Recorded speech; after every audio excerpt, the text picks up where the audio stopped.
So welcome back to the Thrivvest Podcast. I think we're on episode 10. Something 11. like that, yeah. 10 or 11. So today I'm very honored to have our guest on, Donnie Hart, ex-pro wrestler, if I'm being correct on that. But yeah, Donnie, just quickly introduce yourself for us. Yeah, I'm Donnie Hart. I'm a former pro wrestler. Played college football, but pro wrestling, that was my thing, man. That's all I wanted to do since a kid, and I was blessed enough to do it for a few years. And I'm happy to be on this show with you guys. Yeah, we appreciate you coming on. We'll start it off with pretty much like where are you from and growing up, like what was life like for you? All right, so I grew up. I went to Clearview High School, Gloucester County. Grew up in Mantua. I had an older sister. I'm the youngest child. And like I said, man, all I ever wanted to do since I was a little kid, people wanted to be doctors, cops, lawyers. Like, since the moment I put on Saturday wrestling and saw Hulk Hogan, that's all I ever wanted to do. Like, I knew from the moment I put on Hulk Hogan. I was like a little kid. I wasn't as big as I am now. And I was like, if I'm him, nobody's ever going to pick on me. Nobody's ever going to look at me wrong. I saw Hulk Hogan flexing and, his biceps. And I was like, I'm gonna be a big, bad dude. And that's what I wanted to do since I was 5 years old. That's all I ever wanted to do. And I was lucky enough to finally get a chance to do that when I was older. But to get to that point, I got in athletics. I wasn't as big as I am now, but it wasn't like my brother was very athletic. I was more just like the kind of guy, I was all in. I always went full throttle, never have any breaks, always foot on the gas. And that got me, I got into football. I played soccer, all that stuff growing up, but I kept on getting bigger. All the other kids were like, I liked soccer a lot as a kid, but I kept on getting bigger. Like, maybe soccer, I got a little more aggressive. I was very aggressive. I still am aggressive. I got to hold back sometimes. But the soccer coaches basically told me, you're getting a little too aggressive. I did wrestling. When I first went out for wrestling, being a fan of Hulk Hogan and professional wrestling, I didn't realize there were two different things. Yeah. So when I first went there, I was like trying to do a leg drop, and they like told my mom, like, maybe this isn't for him.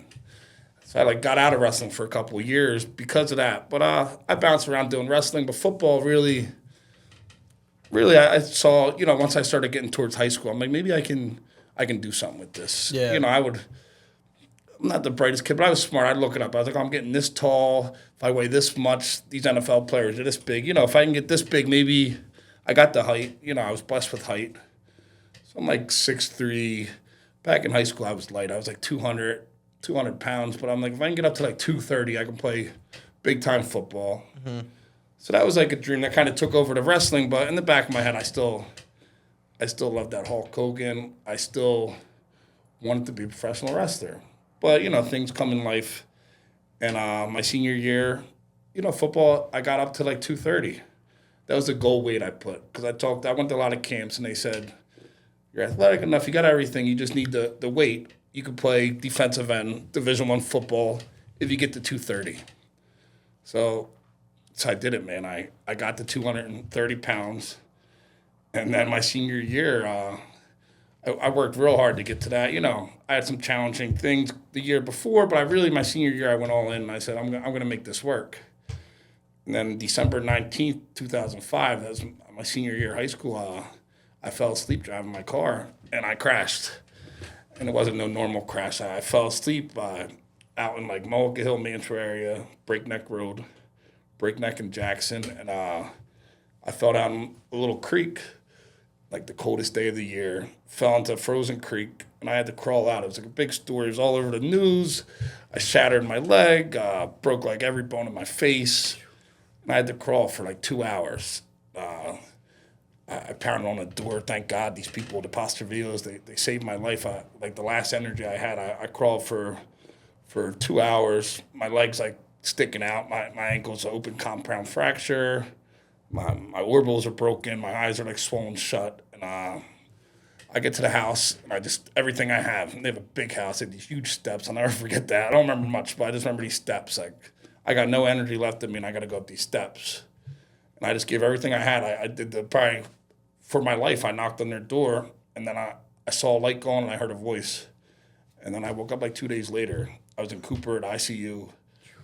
I was out of it. I didn't remember nothing. I woke up, you know, I have all these tubes and everything, and I wake up and first thing I see, like, all the most important people in my life, like, around me. So, you know something's bad when that happens. Like, I didn't remember much. My jaw was shattered in 2 places. My leg, you know, it's all messed up.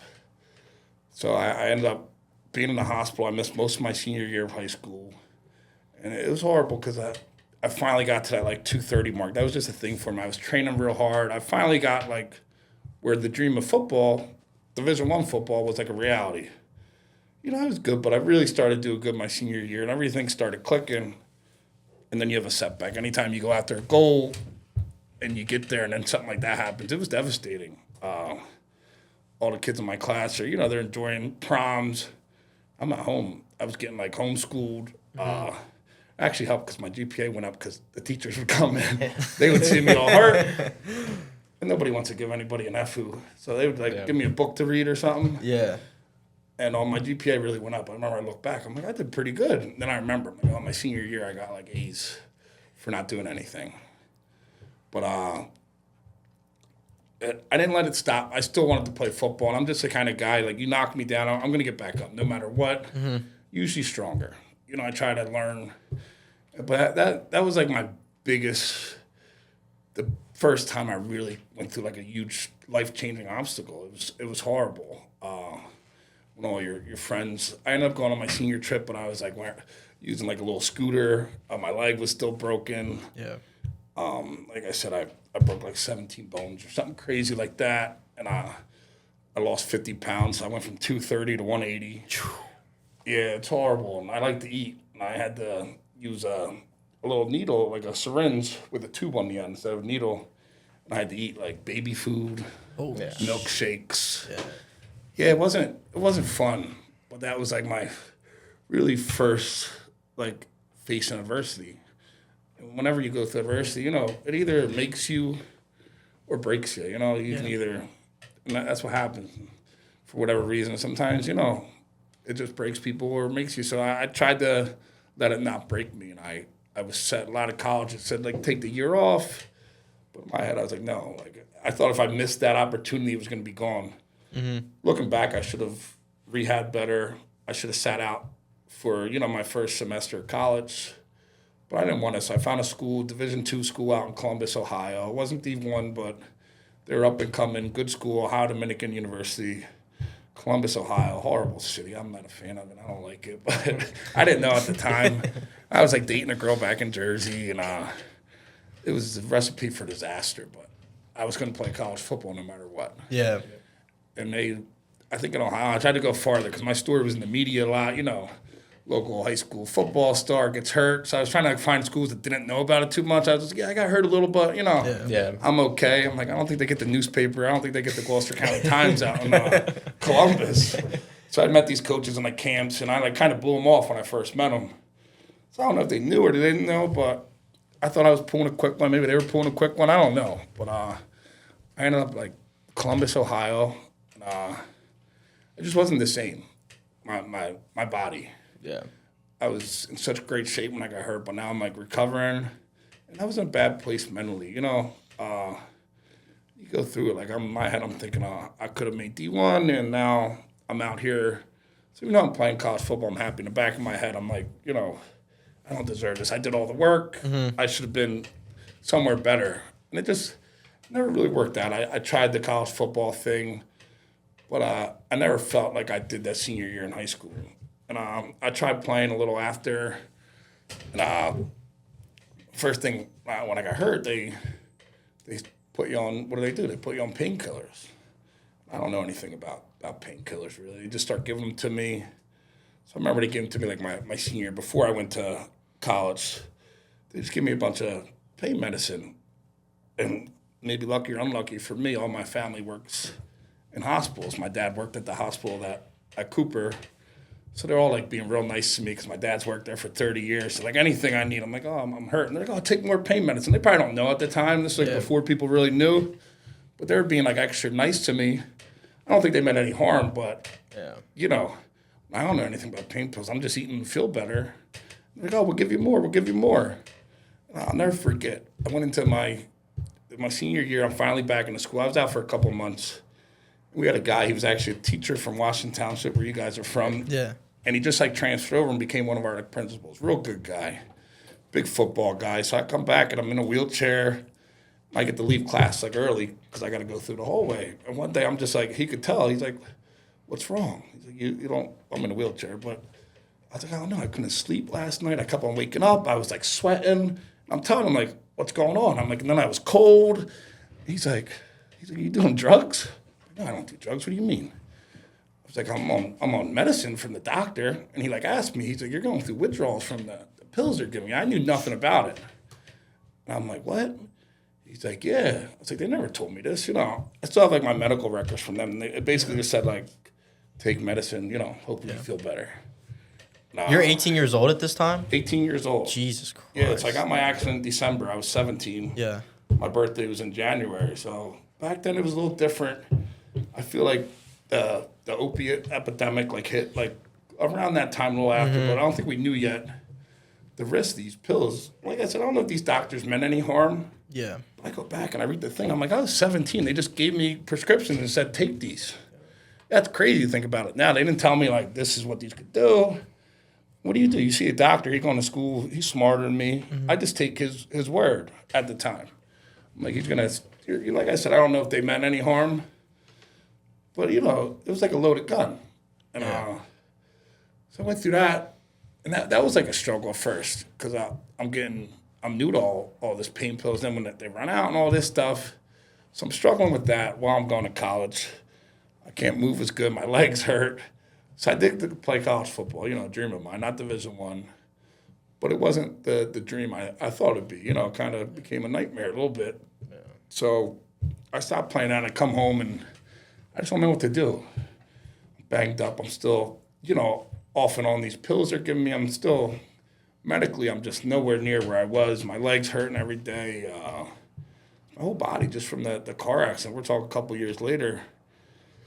So I start trying to get right. Like, you know, I got to get off these pills. So that was like the first thing. I got to get out of them doctor's offices. And I do that, and I start working in the gym. I'm just thinking, I don't want to go work a 9 to 5. That's just not me. Yeah. So what do we do when we don't know where we're going in life? I go back to when I was that 5-year-old kid. What did I want to do? And Hulk Hogan came out. That's all, you know, that's like the thing that came up. Sounds crazy, but that's like if you wanted to be a doctor, that you would have thought, "Oh, let's go to medical school." Yeah. I'm not going to medical school, bro. What year was this around? 2011. Okay.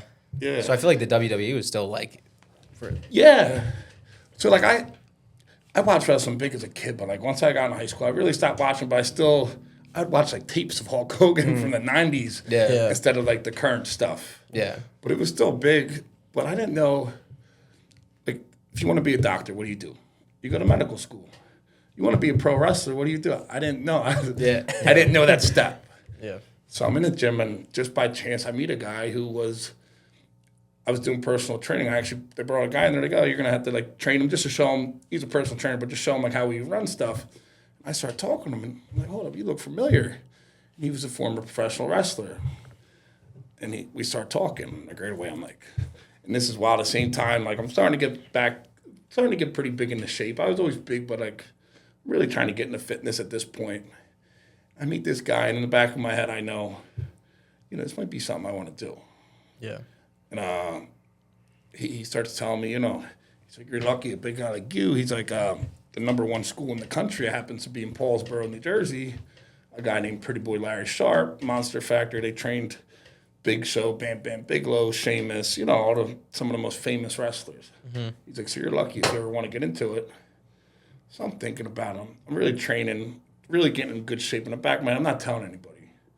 But I'm like thinking, this might be something. He like mentioned they're having like a tryout and like down the road. I'm just training. I don't tell anybody. I don't go home and say, "This is what I'm going to do." You know, It's hard, 24 years old, to tell your family you're going to be a professional wrestler. It sounds good, but like I'm going to quit my job. I'm going to go wear spandex and play pretend wrestle, you know? So it was like a dream, but I really made sure I got into good shape. I really trained. In the back of my head, I knew this tryout and stuff. And I started to figure out, like, I'm always a guy like want to know how do you get from here, pro wrestling experience to I wanted to go right to the top. Yeah. If I do something, I want to go all in. So I find out there's independent wrestling. So I hit up a friend. I don't tell anybody. He's a wrestling fan. I'm not really telling anybody. I'm like, hey, you want to go watch a show? I'm like Googling stuff. So there's a local wrestling show. We go there, and I remember looking.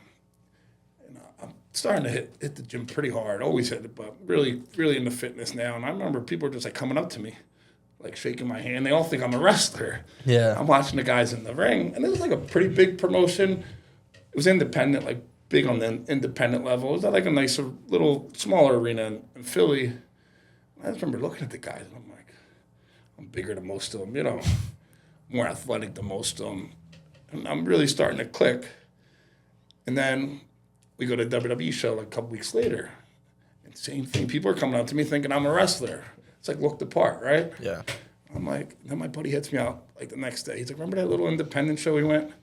He's like, the one guy just got signed. And I'm like, oh, none of them guys, in my head. And he's like, yeah, one guy got signed, another guy they're about to sign to WWE. So I'm like, man, this could be something, you know. 'Cause I knew I was athletic. So I reached back out to my buddy. I was like, that wrestling school you told me about. And he tells me they got like a open tryout. They're filming like a reality show. He's like, you got to get like selected. He's like, let me connect you with the guy. So I hit him up right away. I tell him my height, my size, and everything. I think I sent a picture. I'm like 6'3" at the time, 275, former football player, did a little arena football, this, that. I wrestled growing up. And it's like, be there at 2 o'clock, don't be late. So yeah, it was like a closed there. They had no room. So I remember I go to the building. I'm running right on time. I get to the building, and it's a burnt down building. The building got burnt down. I had no idea. I went to the wrong building, and it's in like Gloucester City area. So I'm calling people. I'm like, fuck, this guy like put me on the list. I get to they're filming a show there. So you know how that is. You guys film. Yeah. And I get there, probably like 20 minutes late. And I'm boom, boom, boom. I bang on the door in Gloucester City. They had moved buildings. They were always moving the Monster Factory. And I tell him like I'm there. And like the guy looks. And he's like, we already went. Then he looks again. He looks me up and down. You got to realize that the day before, again, I'm like, how do you be a pro wrestler? I'm like, I need some kind of look. So I went to the mall the night before. First, we went into the hair salon. I tell the lady, I want to look like Chuck Liddell. And I show her a picture. I was like, I want the mohawk. Yeah. I'm trying to be, Yeah. You want to fit the part. Fuck yeah. I looked the part. Yeah. I saw a picture. It was actually sick. Yeah, You did. I can get one for you guys. Yeah. She did a very good job. She put the spike in the front. Yeah. I ended up doing a lot of it my own because I'm on the road. I'm traveling. Like, I would do the mohawk, and it was never as good as that lady. It was like a hair salon, too. She had no idea. And one lady's like, yeah, Chuck Liddell, yeah. So I did that. So they do that, and there's a Ruby Tuesdays. I did that for them all. I'm with my buddy Jimmy Remsen, great guy. Shout out to 52. I call him his football number. We still do that. But first, we go to Ruby Tuesdays there, and we get a couple drinks. And I was like, all right, we need a haircut. We're trying to go over. So we get a couple drinks, go to the salon. I get my haircut. Then we go back to Ruby Tuesdays, get a couple more drinks. What else does a pro wrestler need? I don't know about this tryout. I didn't know at the tryout they're giving you like shirts inside. I didn't know. So I'm like, I need like some kind of outfit. So we go to a shirt, and they have the animal. It's a supplement company I use actually. And I get this shirt, and it says like animal. We get scissors, and we cut up this shirt to like make it look like it says animal on it. Yeah. Then we go back and get some more drinks. We're all doing this all at the Duffer Mall. And then I'm like, Hulk Hogan, I'm pale, Irish guy, Irish and Italian, but I'm like pale. Like Hulk Hogan got that tan skin. So I'm like, we're trying to like figure out how to get tan. And we go find like a beauty store, and they have the spray. Self-tanner, yeah. Yeah, the self-tanner. Yeah. Then we go back, have a couple more drinks at Ruby Tuesdays. We're probably like 6 big beers deep. I'm going to be pro wrestler. I didn't tell anybody about this, so you got to realize it's not like something you really tell somebody. Like, hey, I'm quitting everything. I'm moving back home to my mom's house to be a pro wrestler. Mm-hmm. And that's like what I did. So I'm like, I do this. I got to go all in. I'm in great shape. In the back of my head, I was like, I can't fuck this up because I'm going to look like a bozo. Remember that time you tried to be a pro wrestler? How did that work out? So I'm like, I'm going to do this. So we get that, and then I went to Hot Topic, and I got some obnoxious, like, chain, and I I guess I was like Mr. T. I don't know. I had the mohawk. I had the shirt that was all cut up. It said animal. Still got tons of pictures. I'll show you guys. And we go back to my buddy's basement. He had this little basement. We got to put the spray tanner on. So we're in the little basement. I remember, luckily I didn't die because it's like you're spraying it. I know nothing about this stuff. Yeah. And I get this like spray tan. I'm probably looking orange. We do it though. Me and Jimmy do it. And the next day I go to the tryout. I finally get to the right building, and I'm late, but I got the chain on, I got the shirt cut up, I got the mohawk. You know, I'm finally starting to get in pretty good shape, and the guy's pissed because I knock on the door, and they're like filming inside. I didn't know. It was like a garage door. He looks at me first, he's all pissed, then he looks up and down. He's like, get the fuck in here and be quiet. So they put me, and I'm in like game mode. I get in there, and I'm in a room, it's like 50 other people, and I don't realize all these guys are already professional wrestlers. Because this was like going to the Harvard of pro wrestling. I didn't know. Holy so these guys shit. like trained other places. Yeah. But they wanted the opportunity to train with the best. Me, I was in a wrestling ring for a birthday party when I was a kid, but like I never ran ropes. I never, I did pro wrestling, but it's different. Pro wrestling, this school really wouldn't train you unless you had amateur wrestling, like you wrestled in high school. That was like Larry's thing. He usually wanted like 10 years experience. That was like always his thing. He wanted high school wrestlers, guys who. So that helped, but you didn't have to run ropes when I was in wrestling, in high school. Yeah. I never, body slammed anybody. So we're in this room, like everybody's like, they're all happy to be there, like shaking hands, like they know each other.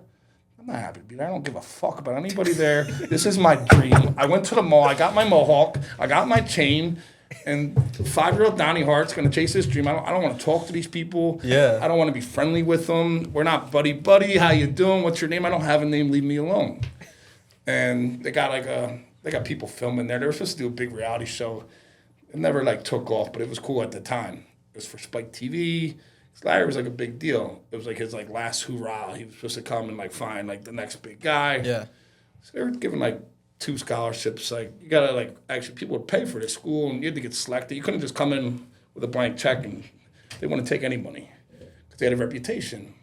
So you'd only train people. Usually you had to have some kind of big athletic background. A lot of the guys were we had former UFC guys who were guys who almost made the Olympics in wrestling, guys who played pro football, stuff like that. So we went there, and it was they had judges that watched you. One guy was Bob Levy. He was from the Howard Stern show. It was random people. I just remember him. He's a good dude. And a lot of them were local pro wrestlers, but I didn't know. Unless you were Hulk Hogan guys, I didn't know anything about independent wrestling or even guys who weren't the top guys with me growing up. I didn't know any pro wrestlers. So a lot of them were guys, people were in the back were happy to see, but I didn't care. So I get in the ring and they give you a wrestler, pretend, I don't know many wrestlers. Thank God. I think they did because they asked me who I liked. They said, you're wrestling Hulk Hogan, WrestleMania. And they just give a promo, and I'm just talking off the top of my head. And I'm just saying me. I'm just being me. It's all I know how to be. It's the only thing I've ever been good at is me. And I run the ropes. They could tell the athletic ability. I do some flips and stuff. You could see the athletic ability, but I was watching other guys, and you could tell they were running. They were good. And I'm like, oh, man, I don't know if I have this. These guys, you could tell they've been in there before. I'm not saying they were great. They're doing better than me, but there's little things you can see. I'm athletic for a big guy, so you can tell when I jump, I can flip. You can tell when I run a little better than. You can notice when somebody got that raw thing. So I know, but that's what they were.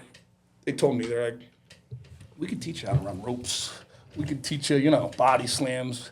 We can't. You got the it factor. That's the stuff you can't teach. Pro wrestling, some of the greatest athletes because they take people who are, Brock Lesnar's. Guys who are, All-Americans, NCAA champions, and they just teach them the other stuff, and you got to have that it factor, and I guess they thought I had that it factor. So I go in this room with all these people, kind of at a table we're sitting, and they tell me they're gonna bring me in, and they're like, we're gonna let you wrestle your first match, and they say the dude's name. I'm like, who's that? And the guy's there with me. I don't know any of these people, and they were saying it like I was supposed to jump out of my seat and be happy. And I was like, well, what can you guys do for me? Because this is a business for me. Yeah. If I'm giving up everything for it, you got to get paid.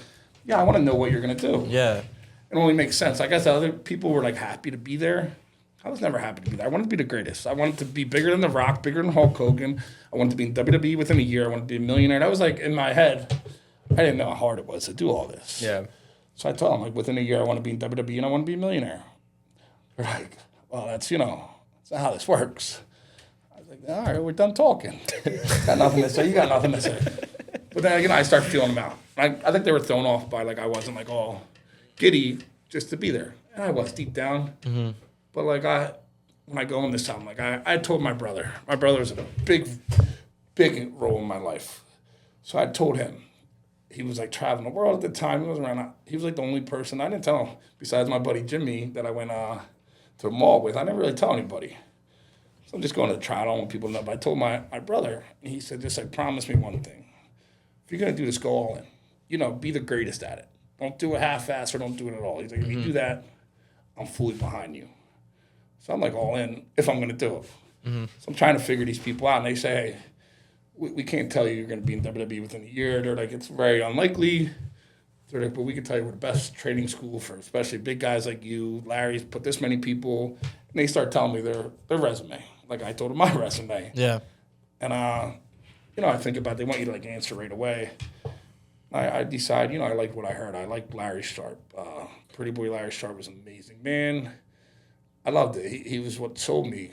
And that's what I wanted to do since I was five-year-old kid. So I jumped into the world of pro wrestling. I guess it's 2011, 2012. I'm like 24 years old. And I'm going to chase that dream, And I know nothing. I did some research, but I don't know, like, how I go from sitting in this office about to start training to Hulk Hogan on TV. I don't know all this, but I'm just thinking I'm going to outwork everybody. I got that it factor. I've been training, I'm just going to show up early, stay late, and get the business. And so that's what I started doing. I started training, and it was cool because in the beginning, a lot of guys who come around are guys like first guy who trained me were the headbangers. They were actually local guys. They were a little before your time, but they were WWE champions. It was called WWF back then. They were the champions, tag team champions. And these guys were like training with me. This is like a week after I signed up. So that was like, I'm really doing this. But I remember just being in there. I was a little younger. Maybe sometimes you say if you knew what you knew now, but I wasn't trying to be friendly with people because I was there for business. I looked at them as like the competition. So a lot of people were buddy-buddy. They were going out, hanging out. I didn't do a lot of that because, like, this was like, I was coming for the gold, Mm-hmm. Nothing. I didn't want anything to get in my way. So in the beginning, I would try to be the first guy there, last guy. Really, when I wasn't there, I was at the gym. I was training. I was tanning. I was doing everything you had to. I was watching videos. I would watch promo videos of, like, guys. Sometimes there's, like, other guys you might not know as good who were, like, real good on the microphone. Jake the Snake Roberts, like, other guys. And I'd watch how they talked. I'd watch how they moved. And I would try to emulate. Just like training when I played football, I watched, like, Reggie White. So I was doing the same thing. I was studying film. I was about to say, it's different there because it's not just, like, physical attributes. Like, you're putting on a show for the people. Yeah. So it's more. You really are. And so I'd have to learn everything, how to work a crowd. So when I wasn't there, I was going home and I was studying this. This is what I was going to do. So, like, that first year, I was giving everything I had. I was focused. But then, like, what happens? I got a lot of press in the beginning. Some of the media, they caught on because I was training with Larry Sharp. I was this big, young dude, had the mohawk. Yeah. I stood out a little bit. Yeah. And then you start doing, like, some local shows. You start signing autographs. And I'm young. I'm reckless. That was my name, Reckless Donnie Hart. Yeah. That's how they came upon it. I wanted to be like Donnie the Hammer Hart. I remember sitting there with this one trainer. He was a bozo, but he's like telling me my life story, and he's like, "You're pretty reckless." Yeah, what does that have to do with anything? Like, come on, let's focus. He's like, "No, you're reckless." I wanted to be the Hammer. I was going to come out with the Hammer. He's like, "Triple H does that." I don't care. He's like, "You're going to be reckless." I'm like, no, what? And I got the name Reckless Donnie Hart. I wanted to change my last name, but because there was Harts in wrestling and I wasn't related to them, he's like, "No, you got a great last name." So Reckless Donnie Hart was my wrestling name. And, that first year or so, I didn't get the WWE right away, but start signing autographs. You start this is all I wanted to do as a kid. And you start signing autographs. People are noticing you. You go, you're at Wawa getting coffee. You're like, oh, Reckless. Yeah. Yeah, that's me.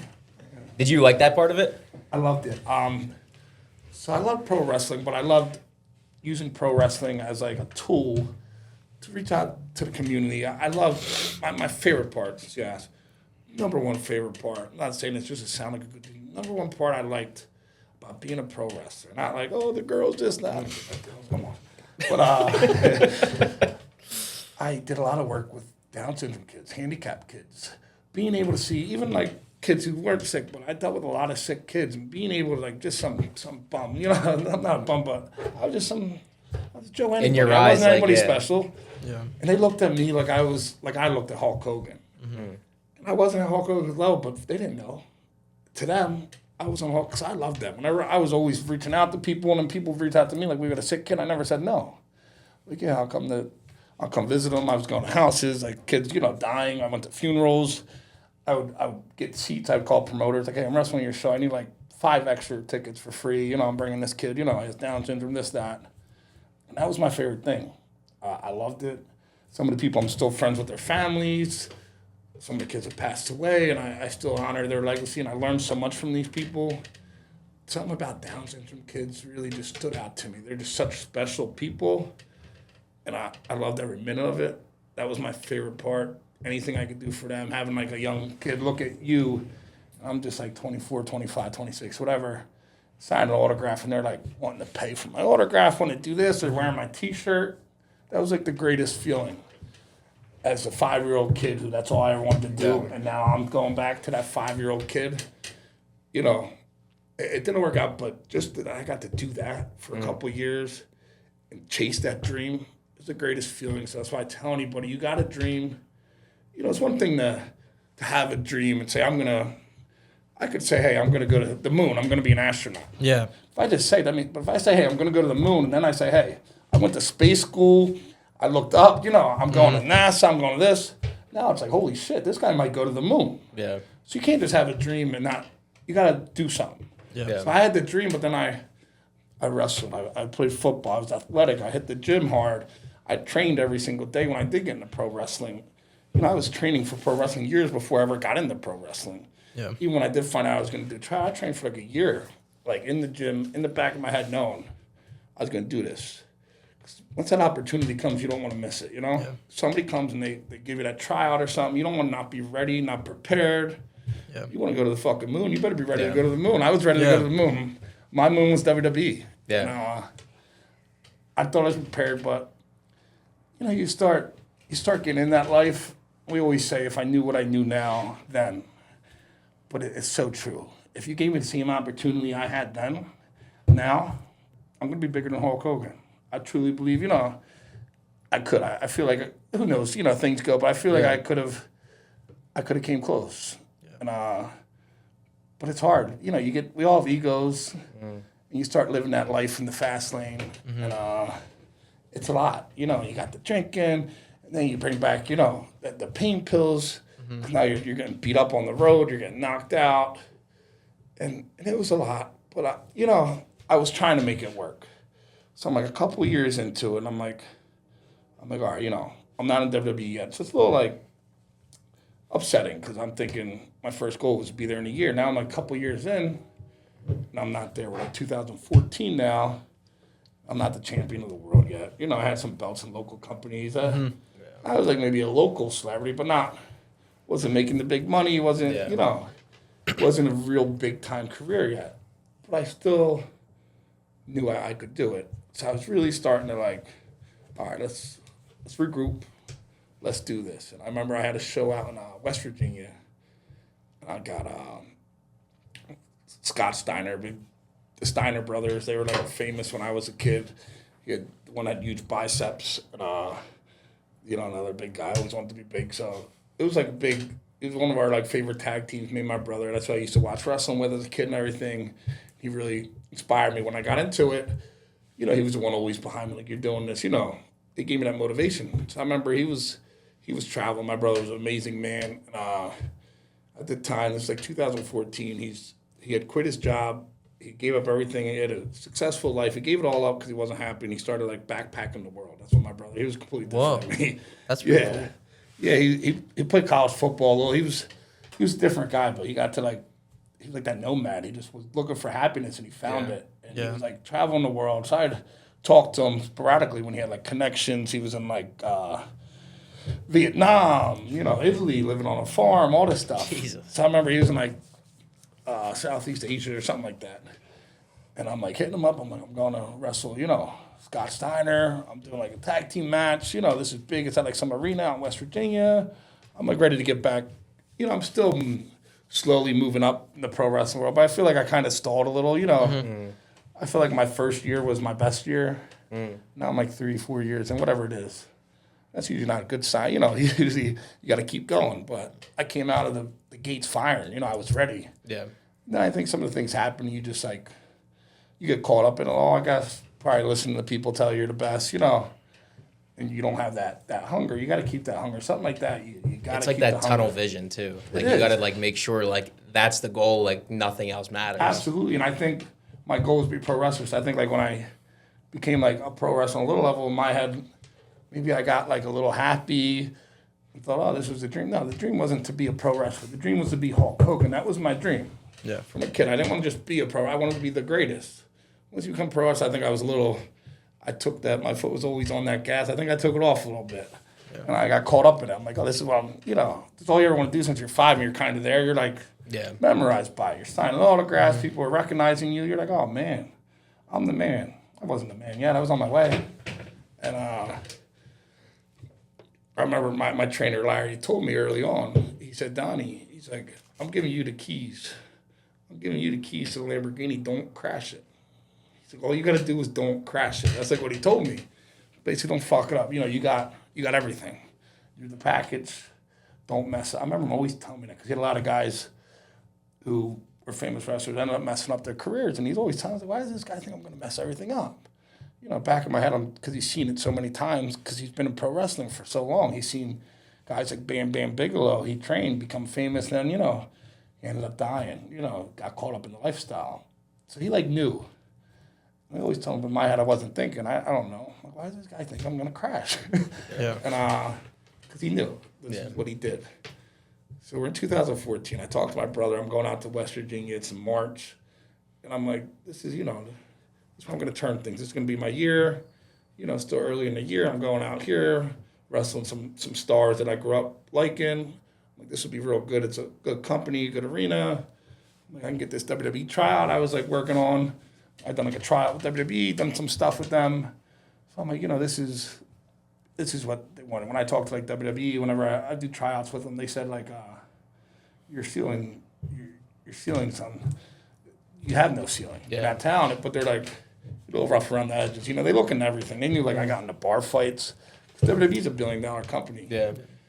They want to they're taking a risk if they bring a guy. They want to protect their image. That's all it is. So they knew everything. I remember getting mad at my one trainer because he's telling them stuff. Oh, I got in this bar fight here, and I'm like, why is this guy telling them? But they want to know everything, and I was a little wild.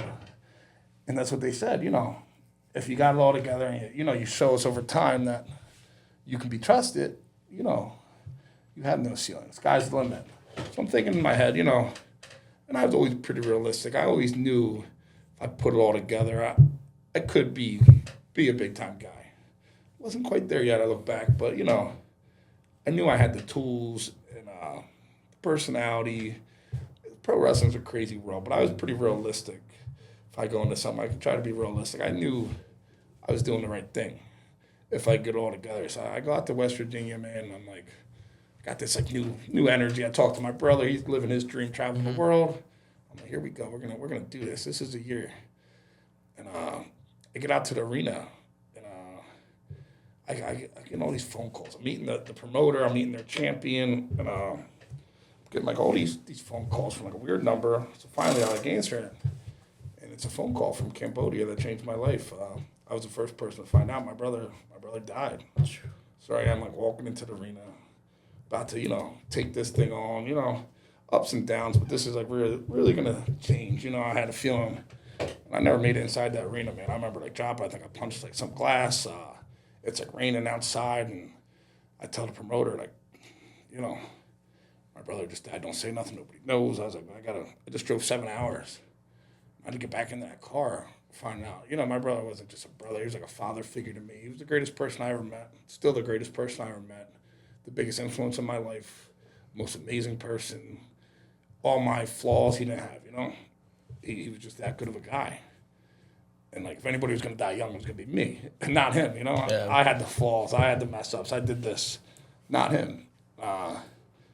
He died, but in my head, I'm thinking, all right, you know, I can't fight death. You know, let me find out. You know, he died. You know, people die. If somebody dies, you know, it happens. But then, as it goes on, we don't get a reason. You know, he, like, dropped dead. It was, like, a big story. Like, American mysteriously dies. And they never, like, gave me a reason why he died. And I didn't realize at the time, like, in my head, I'm thinking, I'm going to be there for my family. I'm going to be there to help them go through it. Not thinking about me. But, like, the hardest, people always say, like, oh, your brother's death, like, really got you. It wasn't the death. It was, we never found out. And then I got to read the newspaper. It's like national news, mysterious death. If he would have died, not to downplay, but like cancer, or he got, like, bit by a snake, or he got shot, or drugs. Now I can, like, put, all right, this is what happened. People die. But we never got the answer. And that was, like, the hardest part. Because I'm just that guy, like I said, when I got into wrestling, I want to know this, that. I want to know, like, how this happened. I think I could have coped with it a lot better. But I didn't cope with it good. And you said it happened in Cambodia? Yeah, Cambodia. So how was that? Like, that was probably difficult with, it was like dealing with, like, gangsters, man. Like, to get his body back, it was in, like, a remote village. So they wanted to send the body. They said they couldn't refrigerate it, so they cremated it. And so we had no, like, autopsy. It was crazy. It was mayhem. And like, it went from the death, like, the death part wasn't bad, dealing with all this. I remember my mom had to send, she still, like, goes by a place. She's like, oh, that's a place where I had to go and send this MoneyGram. Like, we had to send, like, MoneyGrams to, like, Cambodia, and then the U.S. Embassy didn't help that much. And it was in the media big at the time, and it was just horrible to get his, like, possessions back, to get his ashes back. Like, I remember going to the Philadelphia airport. That's where they sent the ashes. We met him. It was in this, like, old little thing from Cambodia, and I remember we took it to the funeral home, and they had to, like, cremate it because it was like bones and stuff, not to get nasty, but it was just that bad. You're dealing with a third world country. It's like a little remote village in Cambodia. They said they didn't have refrigeration, blah, blah, blah, whatever it was. Because we would want the body back so we could do, like, autopsy in the U.S., but we never did that. And, well, we couldn't. So they sent it back, but it was horrible dealing with them people. I was wrestling, but, you know, I probably wasn't in the best state mentally, and then that went on, and it was just, like, it was horrible. So this is all 2014, and that, like, year, that was just, like, the punch. That was, like, the knockout punch. I couldn't deal with it. Yep. We say if we knew what we knew now, like today, I don't think there's anything I can't deal with. That's horrible. It happened. It's horrible. But today, I've had tragedies happen. I've had a best friend commit suicide who was, like, the second closest person, and it sucked, but I was able to deal with it. Then I wasn't, you know? It happened so quick. It just caught me up, and I just went in a real dark place, man. Real dark place, just mentally, not even without, like, any substances or nothing, just mentally. I'd be, like, walking down the street, and if I saw you smiling, I wanted to punch you in the face, because why are you smiling? My brother died. Do you think that's happy? You know? Yeah. And that's just, like, the place. It sounds sick, but that's where I was. I was fighting people. I was attacking people. I was angry at the world. I didn't want to be in this place I was in my head, because I never, you know, I was trying to find out. We did all this stuff. We were to find out. A lot of other stuff along the way happened around his death, but it just kept on taking me down dark path.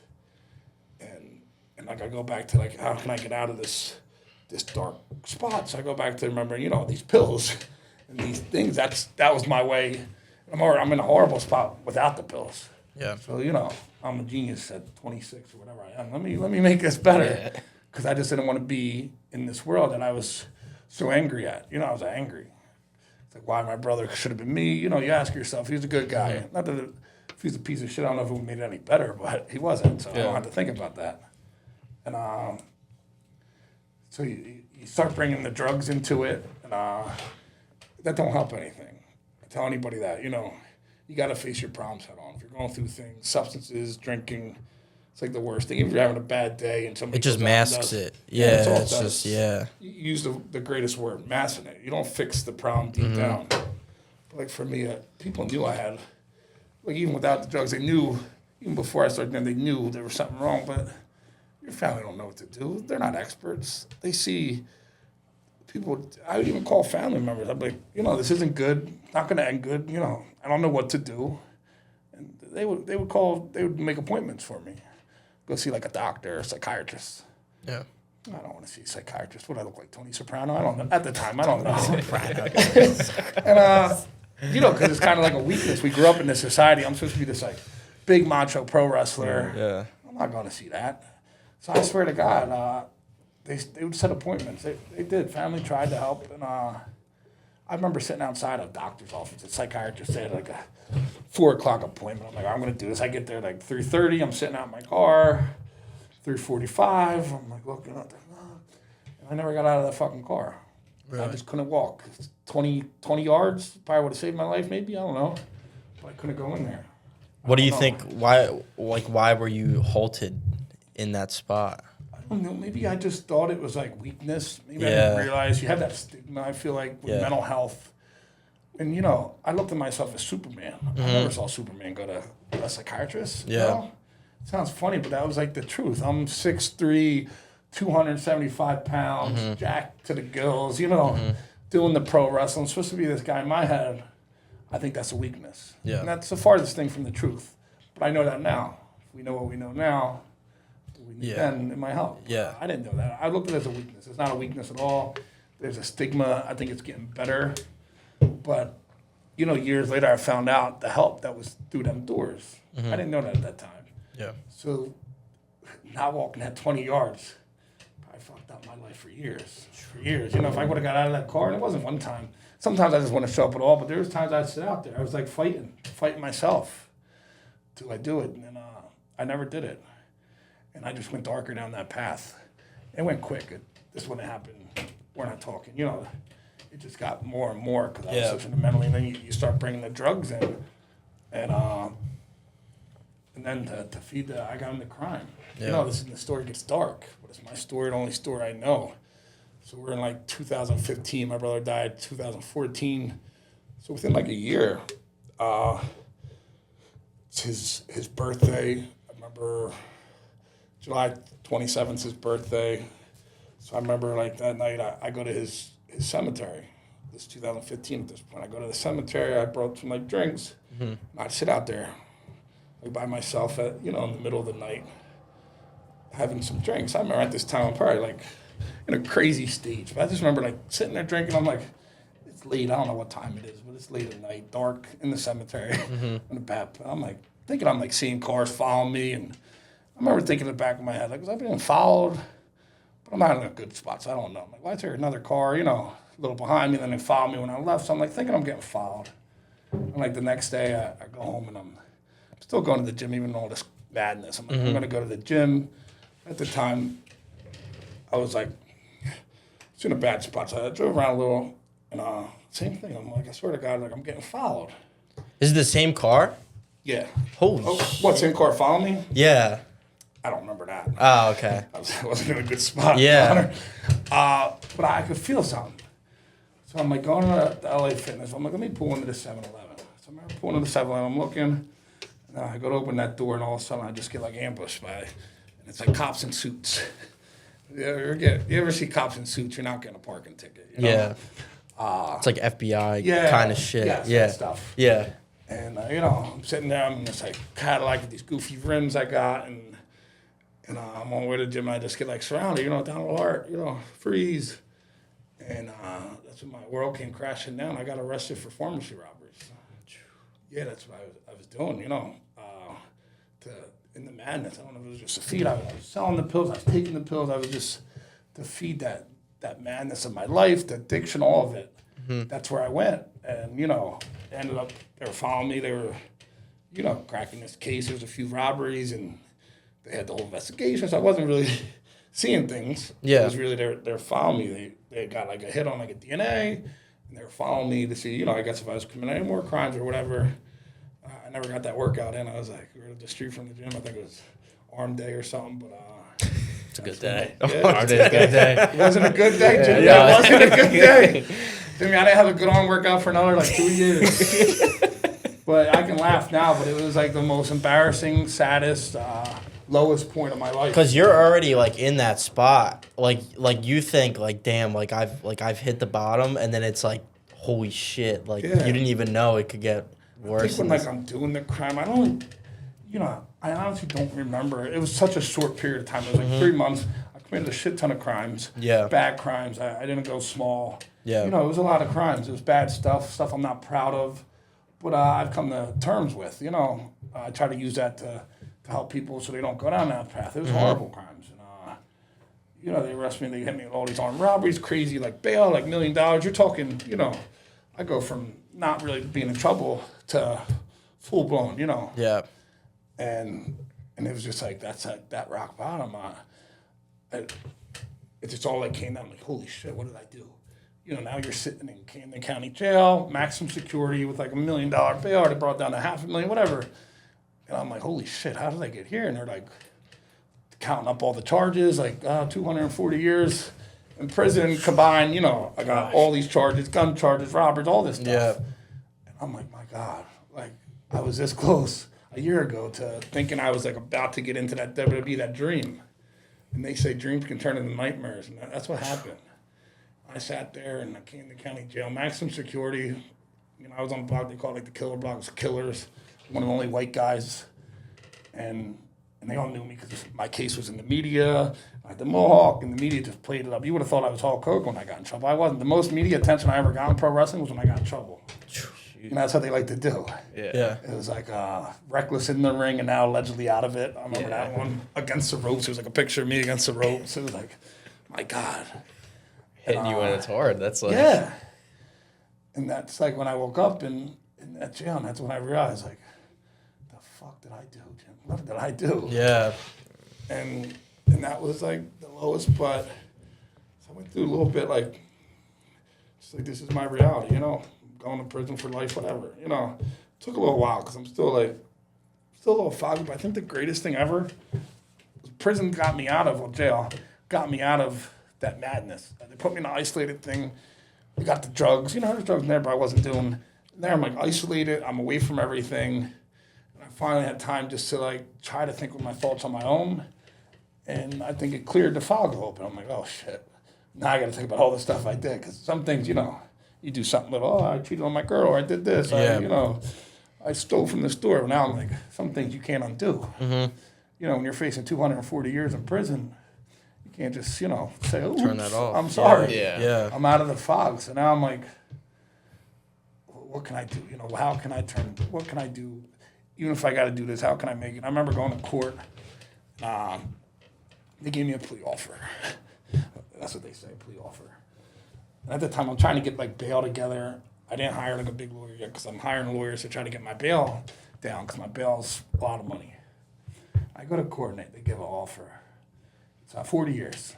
It's my first offer. Said it was going to be my only offer. My case was major crimes unit, whatever that means. And 40 years, you got to do 85%. 85% of 40 is 34. So I'm like, not even 30 at this point, late 20s. And that was my offer. I'm not taking 40 years, I thought it was a joke. Yeah. You're going to be, And prosecutor said, I don't want to give you an offer. So I want to put you in jail for life. I did an interview like the week before, like an idiot, because all the media was coming out. So I had a girl contact one of the guys who did all these pieces, and I did an innocent piece. I wasn't innocent.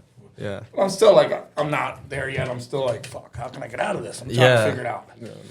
I didn't know. Like a month later, they put me on the front page of the paper, flexing some pro wrestling picture. I had this crazy medieval mace in my hand. It says pro wrestler. It was on the front page of the Daily News. I still got the paper. I'll send you the picture. And it's like, pro wrestler maintains innocence. I look like a psychopath. Yeah. I look pretty big. I was jacked, but I remember like, then I had to go to court like that week. And that's when they offered me. So they were pissed. They were like, it was war now. I didn't know. Yeah. I walk into one and they said, were you the guy on the paper? I was like, yeah, I look good. Shh. I just remember like walking in. And my lawyer's like, later, I remember my lawyer telling me, you're one of the smartest clients and you're one of the dumbest. He's like, you didn't talk to cops at all. You never said anything. but you gave an interview saying you were innocent to the Daily News. I'm like, I don't know. I was sick and You tired haven't played this. You haven't played this game before, dude. It's like, I'm sick you and don't. tired of basketball. I was like, I'm not that bad of a dude. I should never said the innocent thing. Yeah. And I go in there, they offer me 40 years, and this lady, she wanted me dead. She's like, I don't want to give you an offer. She's like, this will be the only offer you get. I remember saying no, and I remember, I'll never forget the judge. He said, Mr. Hart, I highly recommend you rethink this. He's like, unless you want to die in prison, because if you go to trial and lose, you will die in prison.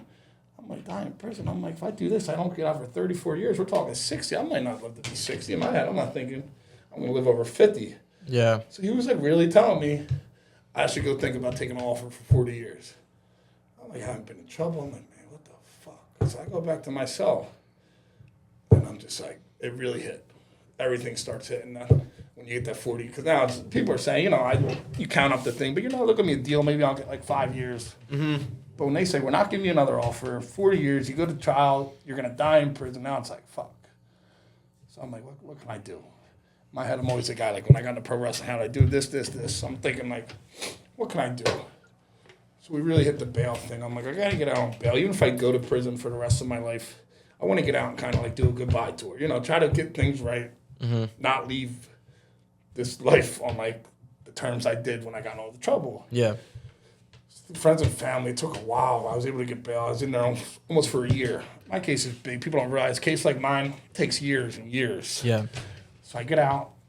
Years in the so you're in like county jail. County came to for county. a year. Yeah. It's the worst stop. So I remember I get out. It's not funny, but I'm out for like 2 months. I'm starting to like figure it out. And then I go to court one day. I'll make a long story short. I go to court. Next thing you know, they charged me with more crimes. Same thing, same period of time. I only committed crimes in a small period of my life. It was 2015, from like March to July. Yeah. Only time I ever been in trouble. Never been in trouble again. But they were hitting me with more charges. They said a guy in Camden County, who was a cellmate of mine, said I said that I committed other crimes. The next thing you know, they had the U.S. Marshals. They locked me up again. I'm out on bail. They locked me up again. For stuff I did, a year ago. It's all should be together, but it was in a different state. So now I got to go sit in jail for 2 more months. And then I get out. So now I'm really like, fuck. Man, I'm really in it now. Now I'm facing 2 states. PA's not as bad. Jersey wants to kill me. Yeah. Death row, if they had it, they probably would have put me on it. So it was a while. I don't want to say I got out and like everything was clear. No, I was still foggy. Yeah. But I knew I wanted to do the right thing. So I slowly like tried to. And then like the case just like went on. I made sure I wasn't fucking up. Mm-hmm. And then, all these, I hired a big time lawyer. He said, Donnie, we need you not to get in trouble. We need some time. He's like, I'm really good at what I do. I remember meeting him. I didn't like him. He was like a high profile lawyer. I wasn't paying for him. So like, didn't have much leeway. It was like family. He's a friend of the family or something. And I remember sitting there meeting him. And like, he's a lawyer. They don't talk the same talk as me. And I just remember I didn't like him. Yeah. He looks at me. He's like, he said something like, Donnie, you don't have to like me. He's like, in person, I don't have to like you. He's like, but I'm really good at what I do. And you're in a lot of shit. He's like, I might be your only hope. He's like, so you make the call. I'm like, all right, my man. Let's go. That's all he had to say to me. Yeah. And he said, just don't get in trouble. Don't get in trouble. And sounds easy, but when I was going through everything I did, it was a lot harder. It wasn't all like rainbows. It was hard. I'm not getting back into pro wrestling. Public enemy number 1 in that world. Yeah. So, you try to pick the pieces up. And at the time, it seemed so bad, So I didn't look at the big picture. I just it was a day at a time. I was like, let me make it through this day, In the back of my head, it was hard. I tell people at the time, now I talk to them. I was like, maybe I was different than them. But I was like, you got to realize, it was like facing a life sentence, like a death sentence, because I really was. So it was hard. Relationships, you didn't want to get in relationships. I didn't want to have kids, stuff like that, because I'm out for a year after year, because I'm still fighting this crazy case, saying we're going to go to trial. The trial is going to, it's a big deal. But in the back of my head, I'm like, I can't, the more I get in my life, the more they can take. Does that make sense? Like, if I start a business, I do this. Yeah, you build relationships. Yeah, relationships. And then all of a sudden that has to go away. Yeah, so now I'm setting myself up here. So I was very protective in personal relationships, stuff like that. So it was hard. I don't think I realized at the time how hard it was on me. And at the same time, I'm rebuilding my life. I get into work. I start doing concrete. I start working, a regular job, and I'm liking it. And I'm just doing the right thing. The biggest thing was I finally made that 20 yards. I finally walked that 20 yards. I found I didn't have a choice. My lawyer's like, something ain't right. We need to do something. Yeah. And I go back, and I saw a lot of people, doctors. I had a lot of concussions. I played football. I've been a human wrecking ball. I've been fighting my whole life. Wrestling, football. I've been knocked out so many times. My head was messed up. Yeah. And without, having anybody take care of it. So all that stuff, I didn't know. CTE, all that stuff, I didn't know. All these concussions. And I was like, prototype number 1 for that stuff. I was a human wrecking ball. Even at 27, I had been knocked out so many times. I had so many concussions. Yeah. So many hits to the head. I had a traumatic brain injury from my car accident. I broke all the bones. So I realized all this stuff can lead to the behavior. Like I said, I just had that few months. It was like a year back, but I really committed the crimes over like a few months. I don't remember. It was like an out-of-body experience. And like once I started learning, I'm like, oh, this makes sense. So at first, I'm a horrible person. I always thought I was a good guy, but I'm like, I did this. Like, I'm a really shitty person. But now I'm realizing, like, maybe I'm a good dude who made bad choices, and this is why. I never wanted to blame anything, so that was like the hardest part in the beginning. Because I always take accountability. That was the biggest thing. So it was hard, like when doctors would say, oh, you did this, but it was because of the head trauma. I was like, no, I did it because of me. He's like, yeah, but I finally made that walk, that 20 yards I talk about. And I start, like I said, I always wanted to take accountability. Not at first. I did a piece saying I was innocent. I was a jerk off. I was young. I was in a bad place.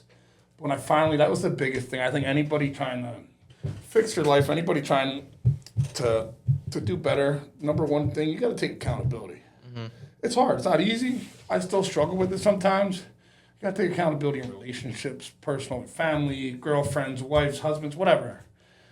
Stuff you do wrong, business. You got to take accountability. You got to admit when you were wrong. You got to be willing to listen, to get help, and to do better. People can't do that. I don't want to be around them people. I was one of them people for a little, but I think my biggest strength is, who I am today. I know I'm not perfect, and I'm willing to admit if I don't know something, I might not always have the answers. I might need to do better. That's what I started doing. I put professionals in my life. During this time, I wanted to do better, and it's funny. I get invited. I'm doing this celebrity boxing event, and they put me on this. They're like, "You want to come on our podcast?" This is like 4 years ago. I don't know what a podcast is. I'm not the brightest tool. I can fight. Do some other things, but I thought podcast was like an Apple product, iPads. I don't know. I'm like, yeah, I'll do it. And I'm like, what's a podcast? And there was this guy, Damon Feldman, him and his brother David own Bare Knuckle Boxing now. And they would come on this show, and there was some other people on it. I didn't know much. I was like, all right. So I go to this little studio. It was at an apartment. And I'm next thing you know, I'm on this show, and there's 35,000 people watching because they had this guy, Catfish Cooley, and they had the dude from Jersey Shore's brother, The Situation. And they had me, and I hadn't told my story really. I'm still in court at the time, still fighting stuff. But I just opened up a little. I started talking to 35,000 people, not thinking much. I'm like, oh, these guys probably think I'm fucking nuts. Yeah. And after the show, they're like, dude, you're fucking amazing. Would you want to do a podcast on what? They're pro wrestling. Pro wrestling, Jesus Christ. That's like my love that, imagine having something and then you lose it. Yeah. And then somebody keeps on pushing it back in your face. Yeah. I'm like, because I didn't make it. Let it go. Leave me alone. Don't kick me when I'm down. Yeah. Because it hurt. The hardest part, I'd be in prison. I'd be people I wrestled with. It was awesome. I was I'm so proud of seeing people I was with. So I wasn't jealous. But when you see a couple guys I trained, not even a couple, few guys I trained with, the one's a WWE champion now, I beat him my first match.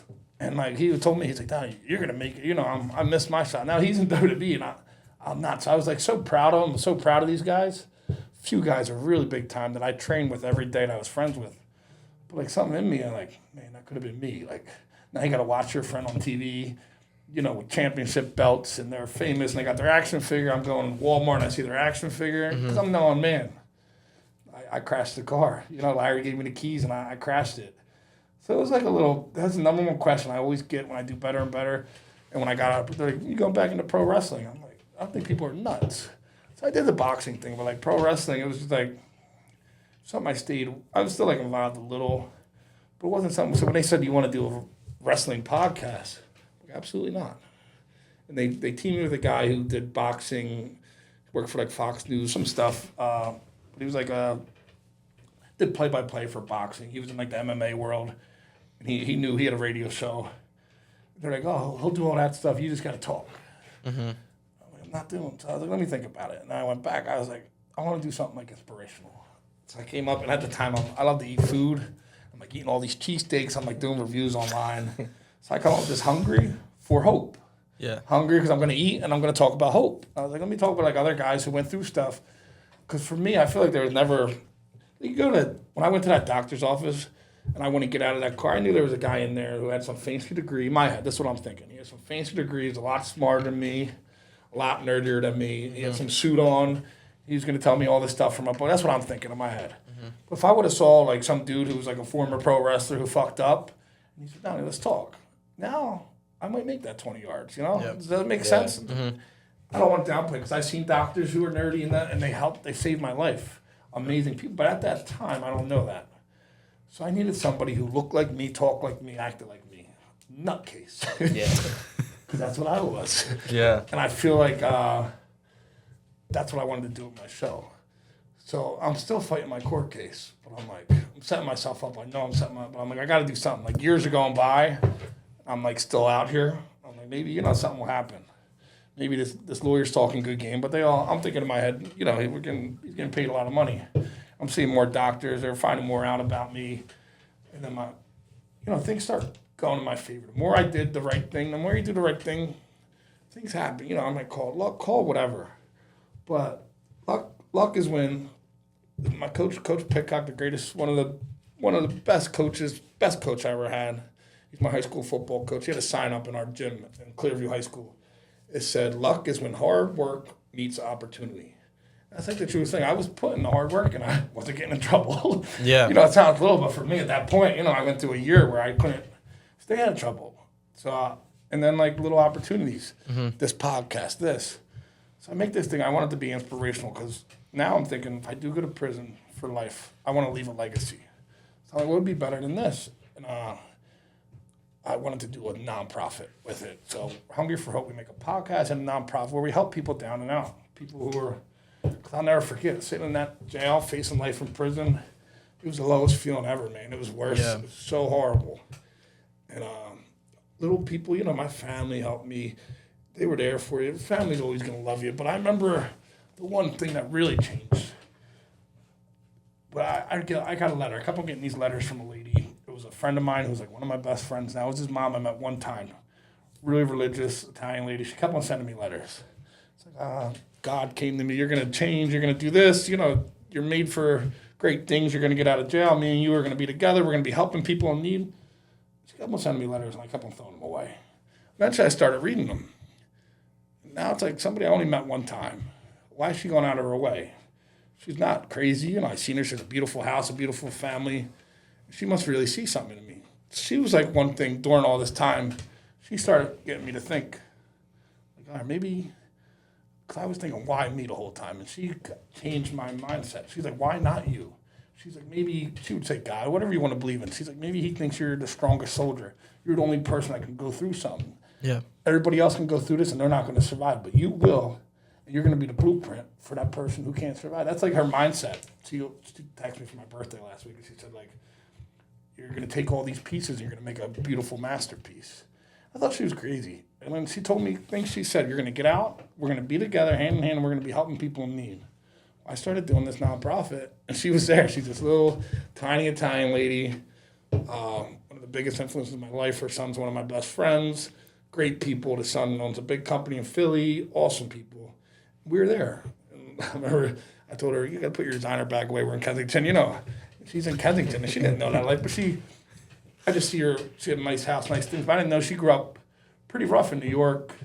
She had some family, some stuff where she could relate to what I was going through. And she saw something in me when I didn't see it. And it's different when somebody who don't know you that good sees that. And we started doing a nonprofit with people like her, and I had some great friends, man. I always had great friends, but I really used their help. There were guys who guided me. See, when I was getting in trouble, I wasn't really hanging out with like criminals. I had pretty decent people because I was a pretty decent guy. I think pretty good guy. Did some pretty bad things, and I just had some great people. One of them was on your show, Danny Diamond. You know, I might owe that kid my life. I met him, and you know, we just became closer and closer over the years, 15 years, whatever it's been, and he's always been there for me. He's just been a blueprint watching him do what he's done in life. And he's very successful. He's younger than me, but I feel like he's older because he's so wise. Like, he's the kind of guy, he's such a good friend. I'm in Southwood prison. I get out of prison, I end up going back to prison, blah, blah. And I go to prison, and he's like, Daniel, I had to go to court. And he told me he was going to take me in a limo to court. I'm like, I don't think that's a good idea. That's kind of, he's like, all right, when you get out of prison, I'm going to pick you up in a limo. I was like, all right, so I'm remembering this in the back of my head. So this is what he tells me. I go through these things. We're doing the podcast, and I still realize, like, he picks me up in prison. I might be in 30 years, 40 years, Yeah, whatever. You got me, man. So I do all this, and I'm really, remember I said, like, pro wrestling, the thing I liked the most was, like, helping the kids. I love like helping people tell my story. And it was hard in the beginning because these are the most embarrassing moments. I want to open up about this. I was embarrassed. I was ashamed. Like, I had a dream to be a wrestler, and I was right there. I was handed the keys to, and I fucked it up. You can say things happen. My brother died. This happened. You know, I hit to the head. Yeah, but still, at the end of the day, I take responsibility. I could have made it work, and I didn't. So it was shameful. You know, embarrassing. How many times, sharing your most embarrassing moments with people listening, even if it's 2 people, 100,000 people, it's hard. But then when people started reaching out to me, like, I listened to this, like, it wasn't like people down on it. It was like people who were like, these were the doctors. These were people who had like successful. They're like, oh, I went through this. I don't tell anybody about it, but I had a pain addiction, and I went through this. I had alcohol problem. It's like people who didn't tell anybody else, but they felt comfortable telling me. They're like, you really inspire me, openly talking about it. And the more I talked about my issues and the more, I reached out to people, it's like therapy for me. And I was finally making them 20 yards. So I was going to real therapy. Yeah. And we got all my shit under control. It's, I'm not perfect. I'm still always a work in progress. But I started doing all that stuff, and then I got the black cloud over my head. I don't know what's going to happen. Yeah. So I'm fighting it. I'm just doing the right thing. Proudest thing of my life in the last 10 years is I got in trouble. I got locked up like July 28th, 2015. I've never been arrested. I've never been in trouble since. We're talking, 11 years? I haven't got a parking ticket. I haven't gotten any trouble. I'm not perfect. Don't get it wrong. Some rough years coming out. Yeah. But I just never went back. Some days I didn't go forward, but I never went back. Never got in trouble. That's like one of my proudest, sounds fucked up, but for me, coming where I came from, that's a proud thing. I hope never to get in trouble again. Like I said, I'm not perfect. Some days I'm like, fuck, I could have fucked up. Why did I do that? I got in some fights when I got out. Did some stuff. But I'm trying to get better every day. I'm never going to be perfect. That's just not me. I don't want to be perfect. I'm always going to be a little wild. I think the best part is, too, like for other people, is everybody has their own journey. And you showcase that to them to where it's like, this is my situation and this is what I'm dealing with currently. And they could say it. Now, their situation might be 20 times worse. Or it might be, they might look at your situation and be like, okay, well, now I don't feel as bad about. Yeah. I think that's just great because, like, people they're quiet about everything. And then it builds up, and then that's when the pot overflows. They hear somebody like, oh, that reckless Donnie Hart guy, he's more fucked up than me. But I've heard other people, I looked at, I was like, man, that dude's more fucked up than me. You need that. There's always going to be somebody more fucked up, more, not in a bad way, but you hit the nail on the head with that. People got to hear that. And they're like, oh, maybe it's not so bad. Sometimes this stuff they went through, they had a sibling die or something. I try to reach out to people who did that, stuff like that. But, I do all this and I kind of set myself, because I got the nonprofit, I'm doing good. And I'm like, fuck, man, I'm doing what I shouldn't have did. I'm making a life for myself that I got to give up. But in my head, I'm like, maybe this will be my legacy if I do go. They come down, we go down from 40. A lot of things started happening. Time goes on. Things just started going in my favor. Luck's when hard work meets opportunity. The judge who told me, you should look at the 40 years. The prosecutor who said, I'm never going to give you another offer. They moved on. Judge retired, prosecutor She got moved on. She's one of like the top positions in New Jersey. You know, she was a special prosecutor just for my case. You would have thought I was some notorious serial killer or something. I mean, had her come out of my case. But she moved on. He moved on. And years go by, and I'm doing good. New people come on, and they start seeing the new Donnie Hart. And things start going in my favor. I'm not doing this to do, but I'm just trying to do the next right thing. And long story short, I ended up getting a deal. Never told, never did nothing. I stood on my time. I was always going to take, that was the one thing, you know, they always wanted me to cooperate, this, that. I didn't have anything to cooperate on, but I was always going to take it on the chin. Whatever it was, I was going to do it myself. Because that's, anybody who tries to blame other people or telling other people, they're scumbags. Yeah. They're no good. You got to take responsibility. You don't throw other people under the bus. You're the lowest of the low. So I took responsibility, and they gave me 8-year sentence. But this time I already had some time in, and they did it with no mandatory. So my lawyer, first they told me I might be away just for a little. I ended up doing like 3 years total on that 8. It's amazing. But I go to prison, but I'm away from my podcast, all that stuff. It did hurt a little. So I go away, like, I get out in 2023. I remember I'm out Southwood Prison. I remember it's a little process to get your stuff ready. And I remember I walked through, and, like, it's like 10 people that are all leaving on the compound that day. And, like, new guards are just coming in for work that day. And they're like, they look over, and they're like, which one of you motherfuckers got a limo outside? Danny Diamond, man of his word. The greatest people you ever meet. That limo was outside. He had that limo outside. Danny Diamond's the man. Yes, he was the man. Shout out Danny Diamond. Danny Diamond had that limo, man. He's such a great dude. He had my family in it, and I remember we had the driver. The driver was a little heavy set. And I was like, brother, where can I get some good food? You look like, you know. I didn't want to go far. It was like 9 in the morning. I'm in like jail clothes. So we go to this diner. I get a big steak and big eggs. And, you know, it was in my head. I'm like, finally, you know, I still have the parole and everything. But it was like, man, it was like a journey. I remember taking that sentence. I went to court and the media's there. The media followed me around because they saw the one guy who did the innocent piece. I reached out back to him. I'm like, hey, I'm actually doing the right thing. He followed me around for my podcast like the week before I went to prison. He came to court and everything. And he like told me, like, dude, I can't believe, you know, you look just like what, you know, you're completely different. Yeah. And he did like an inspirational story and all that stuff. So I just remember like sitting in court and it was like such a relief. Like I felt like I just got done like overtime game, like hard fought, you know, like it was so much pressure on me. It went on for years. Many, many years. My trial was one of the longest, not my trial, my case. And COVID happened. So that, and then the PA part, I did the PA, it was a mess. Yeah. But I just kept on doing the right thing. Some days were better than others. Some days I told you I didn't take a step forward, but I didn't go backwards.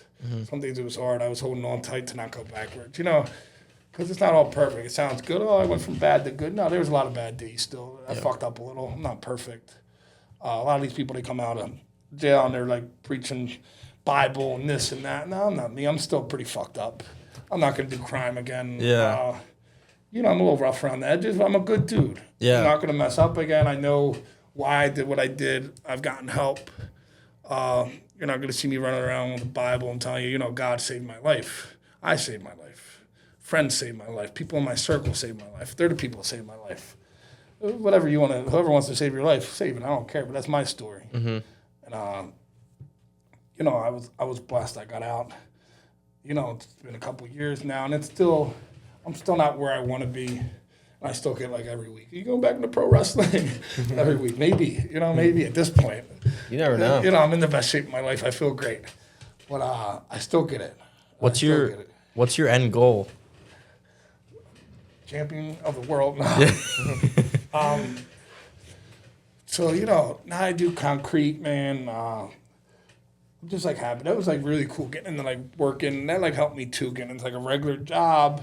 And like really respected that stuff, working that hard labor and stuff. It goes, I just want to use my story, continue using my story. Back in the, you know, Hunger for Hope when I went to prison, you know, it got off a little bit. But like that nonprofit, that work really, that was some of the best stuff I did. It felt just like I got the same feeling I did when I helped them kids with Down syndrome when I was wrestling. Yeah. When I was helping people, like having somebody who's down and out when you hungry for hope, when you lose that hope, man, you're a dangerous person. When you don't have hope anymore, you go through somebody dies, whatever happened, you're in that dark spot. You're a dangerous person. Bad things can happen. You just need somebody there. Like I said, sometimes you're not going to listen to somebody in a suit or something. You're going to listen to some fucked up former pro wrestler who's trying to do good. That might be the message. Or, the thing, when I had Hunger for Hope, I'd bring in different people. I'd bring, like, former gang members.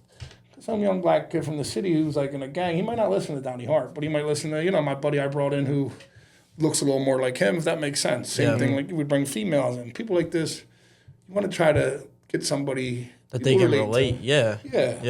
And so that's why I just want to use my story to say, no matter how low you are, how bad you think life is, you can make it out, man. As long as you're breathing, as long as his heart's still going. Yeah. My brother died; he can't come back. Me, I'm still alive. I think the best days of my life are not even close. I feel better, stronger. I'm still figuring out. I'm not perfect. I mess up in relationships. Mm-hmm. I'm still figuring out some stuff. But it was a battle. I don't want to compare it to war, but it was like, man, I'm finally getting through it and feeling a little better. But we're talking years and years in the court system and rebuilding your life, and you lost a lot of friendships and connections, going through that. And I'm finally becoming that person I knew I was destined to be.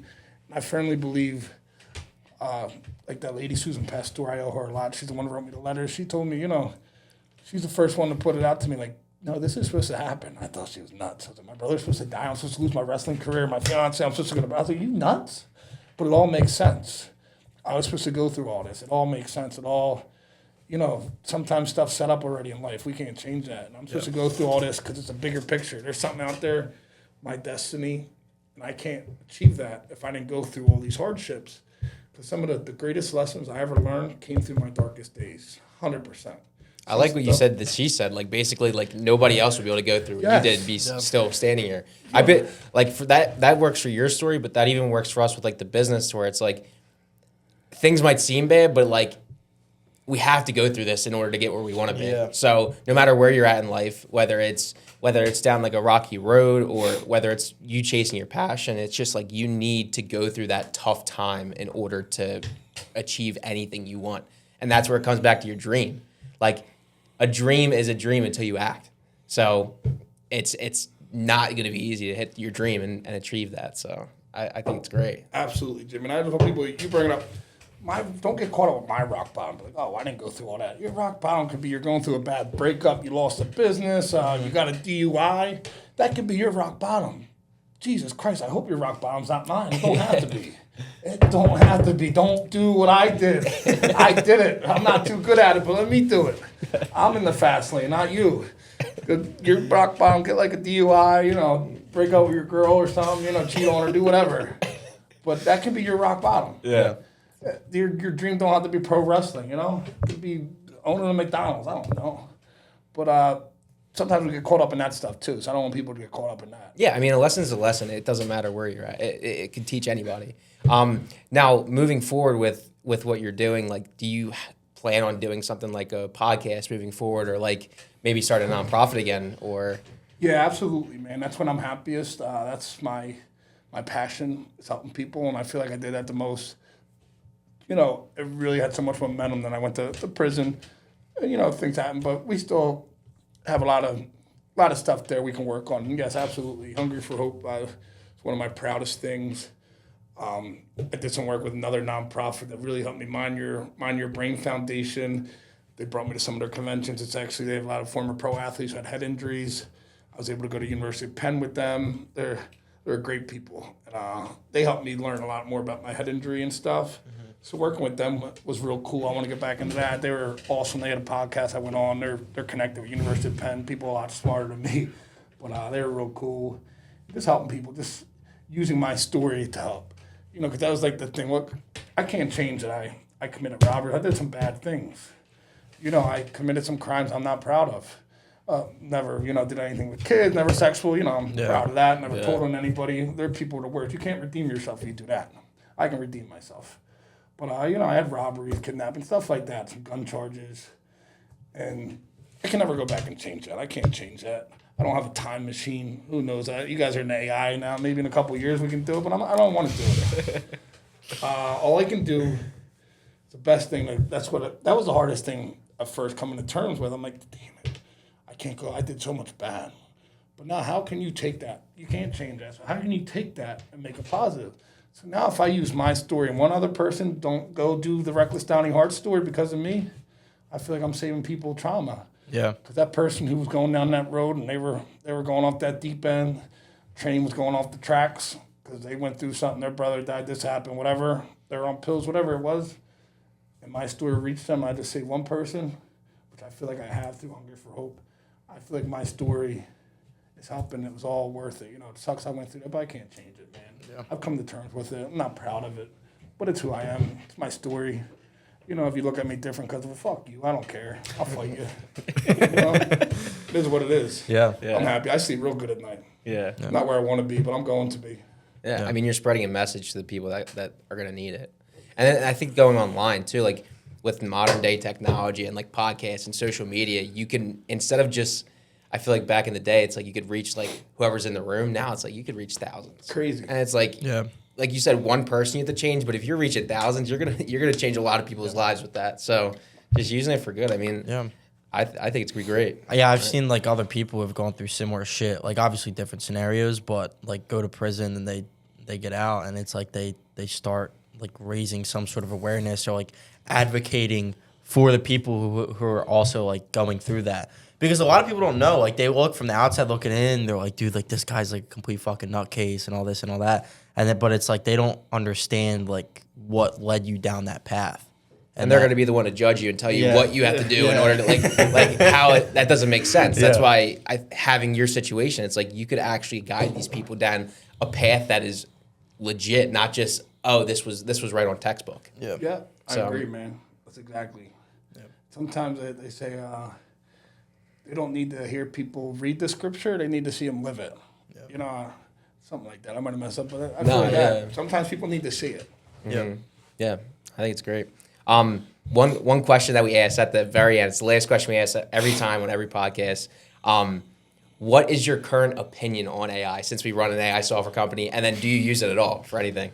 All right, so AI, I don't know much about it, but I feel like AI, artificial intelligence, right? Yeah. Just from me using my passion, I think how we talked about like textbook and people in suits, sometimes people don't connect with them. I feel like at the end of the day, people are always going to connect with somebody. This is an expert opinion because I don't know much about this. From what I know, I feel like you need that real person. Yeah. Like me, if you gave me an AI on how to go from maximum security to prison, how to fix my life, you know, you might be able to give me all that. But if you gave me a person, for me, like I know I might be way off here, I don't know. Yeah. For me, I feel like nobody's ever going to replace that person, that soul, that passion that comes from inside us. But I've seen crazy stuff with AI. I have a friend, another good friend of mine, big black dude. He wrote a book with AI. He made a fake AI thing. It's a white guy who does like survival guide. I bought the book. It's selling on Amazon. No, really? That's I'm not going to say his name, but I was like, he's a very smart dude, great friend. I was like, dude, this isn't your picture. He's like, yeah, but nobody's going to buy a survival guide off a big black dude. And he used AI. And he's so smart. He's another one of them people like Danny that I have in my life that I hit up all the time. And he helps me. But I've seen him do that. So I think it's changing the world. I don't know enough to speak, but for me, I always need that person. I need that heartbeat. I need that person with that passion. Yeah.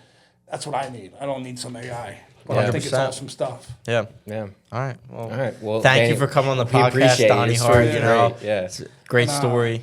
Anybody out there, man, one message I want to leave anybody with, you know, my message. You think something's bad, you're down and out.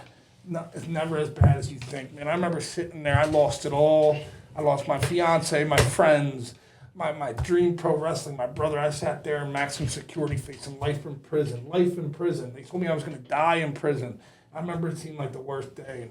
As long as you're breathing, as long as your heart's going, man, never give up. Never give up because the craziest thing can happen. Just do the next right thing. Yeah. Thank you, guys. Cut.